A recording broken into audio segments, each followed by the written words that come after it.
મારું નામ સુભાષભાઈ દામજીભાઈ નકુમ।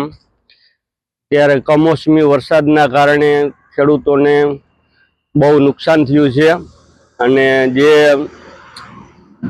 ખેતીવાડીમાં અત્યારે શાકભાજી વાવેલ હોય એને અને ઉનાળુ પાકમાં તલ, મગફળી, બીજું શાકભાજી કોઈ વસ્તુમાં બધેમાં નુકસાની આવી છે અને આંબાના બગીચામાં કેરીઓ ખરી પડી છે અને સારું એવું નુકસાન છે ને આમાં સરકાર કોઈને ખેડૂતોને મદદ કરે તો સારું।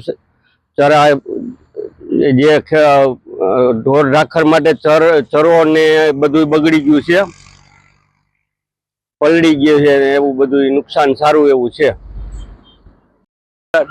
હીરા પછી 2 દિવસથી વરસાદ ભરે છે, પાણી ખેતરોમાં ભર્યા છે, અંદર જવાય એમ નથી। મગ, તલ, અડદ વાવેલા છે, જુવાર ને બકાલું, તે પાણીમાં અંદર જવાય એવું નથી, નુકસાની છે બહુ જ। અને હજી આગળમાં છે વરસાદ, બહુ હાલત ખરાબ છે અમારે ત્યાં ખંભાળિયા તાલુકો।